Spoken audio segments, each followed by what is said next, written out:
서학개미 부자 되기. 구독자 여러분, 정말 길고 긴 겨울이었습니다. LG 에너지 솔루션 말입니다. 과연 이 겨울의 끝이 보이고 있는 걸까요? 오늘 저와 함께 다가올 2026년의 봄을 한번 제대로 준비해 보시죠. 네, 벌써 2025년이 저물어 가고 있습니다. 그래서 오늘은요, 올 한 해 정말 많은 투자자분들의 속을 태웠던 바로 그 종목, LG 에너지 솔루션에 대해서 한번 심층적으로 파헤쳐 보려고 합니다.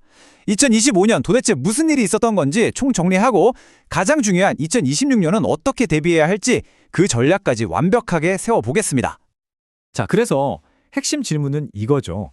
지난 1년 동안 전기차 캐즘이라는 정말 어둡고 긴 터널을 지나왔잖아요. 과연 LG 엔솔 2026년에는 다시 한번 멋지게 날아오를 수 있을까요? 오늘 분석 끝까지 보시면 그 해답에 대한 힌트를 얻으실 수 있을 겁니다.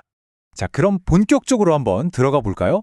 먼저 LG 에너지 솔루션에게 2025년은 어떤 해였나? 이거부터 좀 정리해 봐야겠죠. 한마디로 정말 인고의 시간이었습니다. 2025년 내내 시장을 뒤흔들었던 키워드가 바로 이 전기차 캐즘이었어요. 아시다시피 고금리가 계속되니까 사람들이 비싼 전기차를 산뜻 사지 못하게 된 거죠. 그러다 보니 완성차 업체들은 재고를 줄이기 시작했고 그 불똥이 고스란히 배터리 업계로 튄 겁니다. 정말 힘든 시간이었죠. 자, 근데 여기서 진짜 재미있는 포인트가 나옵니다. 실적은 나쁘지 않았거든요.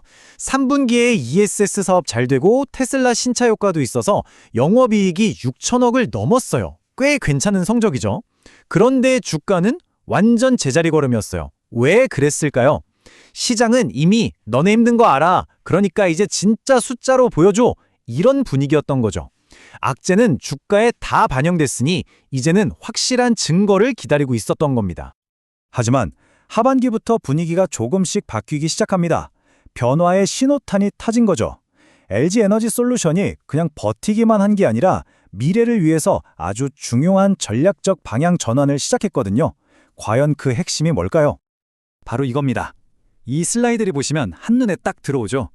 예전에는 LG 엔솔은 하이니켈 프리미엄 배터리, 이 공식이었잖아요. 이제는 그게 아니라는 겁니다. 하이니켈 하나에만 목숨 걸지 않겠다, 이런 선언인 거죠. 그 대신에 4680 배터리, 에너지 저장 장치, ESS, 그리고 가격 경쟁력 있는 보급형 라인업, 이렇게 새로운 삼각편대를 구축하기 시작한 겁니다. 네, 그래서 2026년 LG 에너지 솔루션을 이끌어갈 3대 다크호스가 바로 이 친구들입니다. 첫째, 테슬라가 애타게 기다리는 4680 원통형 배터리. 이게 본격적으로 공급되기 시작하면 엄청나겠죠. 둘째, 북미 ESS 시장.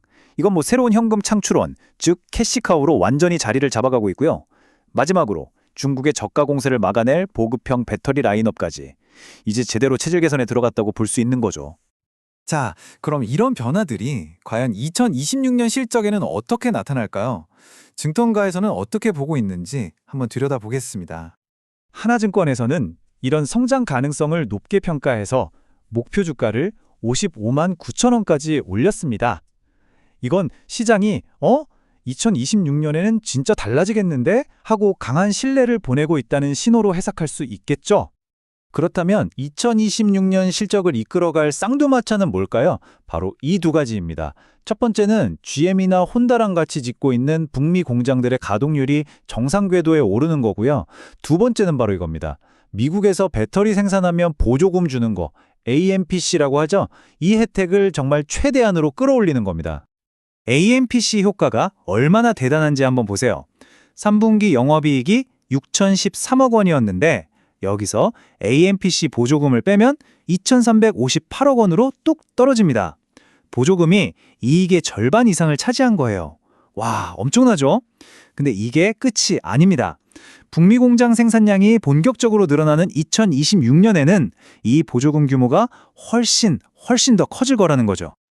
전문가들도 비슷한 생각입니다. 하나증권의 김현수 연구원은 향후 2년간 ESS랑 데이터 센터 수요가 워낙 탄탄해서 실적 성장의 기반이 아주 견고하다, 이렇게 분석하고 있어요. 그러니까 단기적인 이슈가 아니라 꽤 장기적인 성장 동력을 확보했다는 뜻이죠. 자, 그럼 가장 중요한 부분이죠. 우리 투자자들은 이제 어떻게 할까요? 2026년 LG 에너지 솔루션 과연 어떻게 접근해야 할지 그 투자 전략을 한번 짜보겠습니다. 시장에서 예상하는 시나리오는 대체로 상저하고입니다. 무슨 말이냐면 상반기에는 아직 남아있는 재고를 소화하는 과정에서 주가가 좀 주춤할 수 있다는 거예요. 하지만 하반기부터는 다르죠. 새로운 전기차 모델들이 쏟아져 나오고 금리 인하까지 시작되면 그때부터 본격적인 상승 랠리가 시작될 수 있다는 겁니다. 그렇다면 우리 전략은 그렇죠. 상반기에 혹시 주가가 조정을 받는다면 그걸 오히려 좋은 매수 기회로 삼는 겁니다. 바이 더 딥 전략이죠. 물론 무조건 좋다는 얘기만 할 수는 없겠죠. 리스크 요인도 반드시 체크해야 합니다. 우리가 계속 지켜봐야 할 것들, 첫째, 테슬라가 4680 배터리를 직접 만드는 속도가 얼마나 빨라지느냐. 이게 생각보다 빨라지면 LG 엔솔 파이가 좀 줄어들 수 있겠죠. 둘째, 중국의 CATL이나 BYD, 이 회사들이 LFP 배터리로 계속 가격을 후려치면 수익성에 부담이 될 수밖에 없고요. 마지막으로 미국의 IRA 정책이 또 어떻게 바뀔지 이건 정말 계속 눈여겨봐야 하는 변수입니다. 자, 이제 결론을 내려보겠습니다. 긴 겨울이 끝났다. 봄을 준비하라. 2025년이라는 그 혹독하고 추웠던 겨울을 견뎌낸 LG에너지 솔루션에게 드디어 따스한 봄의 기운이 느껴지기 시작했습니다. 오늘 분석을 통해 우리가 얻어야 할 결론은 아주 명확합니다. 힘든 시간을 거치면서 체질 개선까지 마친 지금은요, 더 이상 막연한 두려움에 주식을 던질 때가 아니라는 겁니다. 오히려 다가올 회복 사이클을 내다보면서 현명하게 기회를 찾아야 할 바로 그런 시점이라는 거죠. 서학개미 부자 되기. 구독자 여러분, 우리 모두 부자 됩시다.